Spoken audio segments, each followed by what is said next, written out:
그 탄핵 소추 발의를 할 때 중대한 위법성이 있는 경우에 탄핵 소추 발의를 하라는 것이 이 헌법재판소의 판단이죠. 예. 예. 그런데 만일 소추하는 당시에는 단순히 언론 기사 몇 개만 첨부해서 소추를 했고, 그로 인해서 결국은 소추가 입증 요건이 입증 안 됐다고 하는 것이 지난번 이정섭 검사에 대한 탄핵 판결로 내가 보이는데 그건 맞습니까? 그렇게 판단하면 되겠죠? 네, 그런 이유 설치가 있습니다. 네, 있죠. 마찬가지로 뭐 거부권 행사에 대해서 이것도 또한 내재적 한계가 있다. 맞습니다. 모든 법적 권한은 그것이 법률의 요건이 정해져 있다고 하더라도 항상 그것이 남용되어서는 안 된다는 기본적인 원칙이 있고, 또한 권한 행사가 가능한 충분히 숙고하고 검토해서 자제되어야 한다. 그런데 이와 같은 권한은 입법권 행사도 마찬가지 아니겠습니까? 이건 물어보겠는데요. 자, 대통령이 위헌성이 높다 그래서 거부권 행사를 한번 했습니다. 그랬더니 그 위헌성에 또 다른 위헌성을 추가해서 다시 민주당에서 일방적으로 법안을 발의해서 또 대통령한테 보냈습니다. 대통령이 이거 거부권 행사할 수밖에 없는 거거든요. 그것을 3번이나 반복해서 하고 있습니다. 그리고 나서 대통령이 거부권을 남용했다고 비난을 합니다.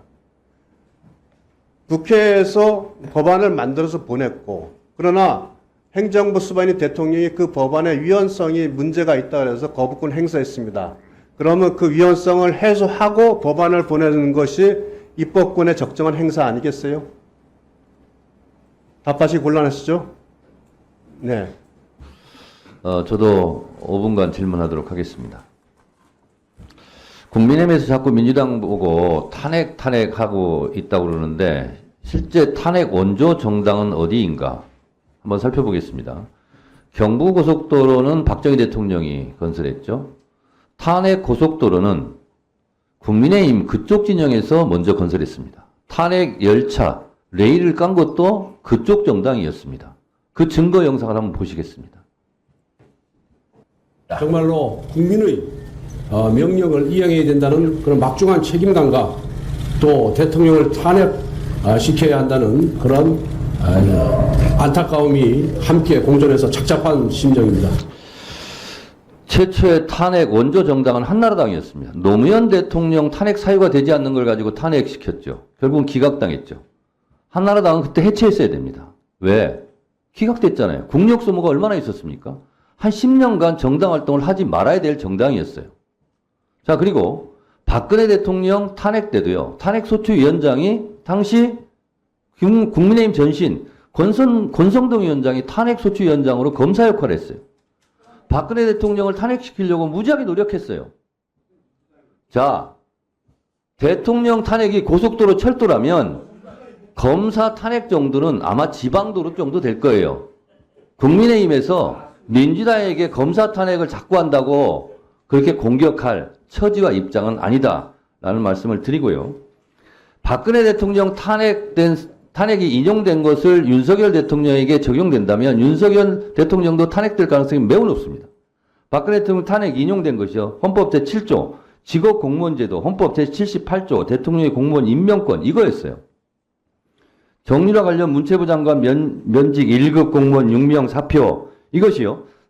윤석열 대통령으로 본다면 김건희 수사 방해를 위해서 중앙지검장 교체한 거, 임성근 수사의학 은폐 위에 이종섭 도주대사 시킨 거 이거 다 탄핵사유 인용될 겁니다.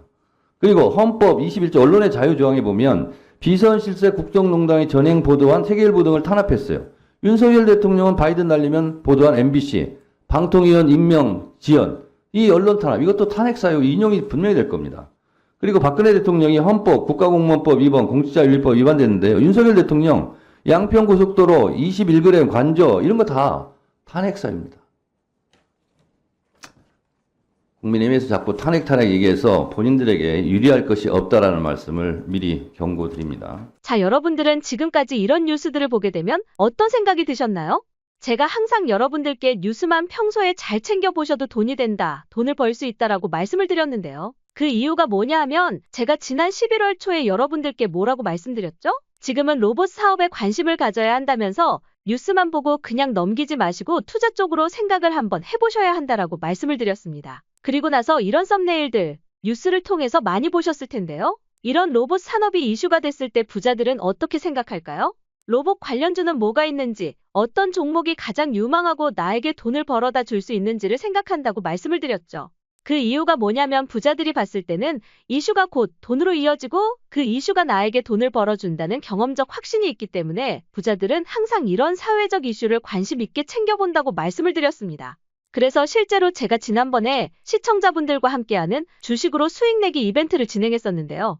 당연히 100% 무료로 진행했고 여기 보시면 저한테 구독이라는 문자 남겨주신 모든 시청자분들께 이렇게 로봇 관련주 중에 가장 급등할 확률이 높은 딱 두산로보틱스 한 종목만을 여러분들에게 추천드렸습니다.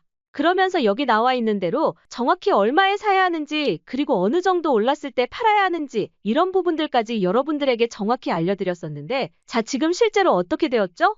오른쪽을 보시면 아시겠지만 제가 11월 초에 문자로 이 두산로보틱스를 소개해드리고 나서 한 달도 지나지 않아 곧바로 이렇게 주가가 2배 이상 급등이 나왔습니다. 그래서 당시에도 굉장히 많은 분들이 제가 드린 이 한 종목만 가지고도 많은 수익을 내실 수가 있었을 텐데요. 다시 한번 축하드린다고 말씀드리면서 이번에도 마찬가지입니다. 최근까지 꾸준히 이슈되고 있는 게 이 우크라이나 러시아 하마스와 이스라엘 전쟁이 극에 치달으며 피해가 나날이 커지고 있는 것이기 때문에 전쟁에 필요한 물자나 의료 지원 물품들이 반드시 필요할 수밖에 없는데요. 그럼 당연히 이와 관련된 종목들이 부각받을 수밖에 없고 그중에서도 전쟁을 실제로 해본 경험이 있는 우리나라에서 의료 수준이 높은 기업들 중에 한 곳이 대장주 역할을 하며 피해 지원을 위한 돈이 몰릴 것이다라고 당연히 우리가 이쪽으로 생각해야 된다는 겁니다. 그래서 이번에도 지난번과 똑같이 저에게 구독이라는 문자를 보내주시면 제가 물자 지원 관련주 중에 앞으로 대장주 역할을 하면서 주가가 가장 크게 급등을 할 한 종목만을 구독자분들에게 문자로 종목명과 사고 파는 시점까지 모두 알려드릴 거예요. 그래서 여러분들이 주식으로 돈 버는 연습을 한번 해보시라 이렇게 말씀드리면서 지금 이 영상을 보시는 시청자분들 중에 나도 이번 종목이 좀 궁금하다 하시는 분들은 누구나 상관없이 그리고 어느 시간대나 관계없이 부담 갖지 마시고 이렇게 상단에 제 번호를 항상 남겨놓고 있습니다. 제 번호 010-5906-2484번호로 저에게 지난번처럼 구독이라고 문자 보내주시면 제가 이번에도 똑같이 무료 추천 급등주 문자를 답장으로 딱 한 종목만 보내드릴 거예요. 이해되시죠? 그래서 제 번호 010-5906-2484번호로 구독이라고 문자 보내주시면 여러분들이 직접 뉴스를 통해서 돈 버는 연습을 해보실 수가 있는 거고 제가 돈을 받는 것도 아니고 투자를 대신해드리는 것도 아니기 때문에 부담 없이 신청해주시면 되는 겁니다. 그리고 수익이 크게 나면 저는 다른 것은 바라지 않습니다. 제 채널에 구독과 좋아요 한 번씩만 눌러주시면 감사하겠습니다.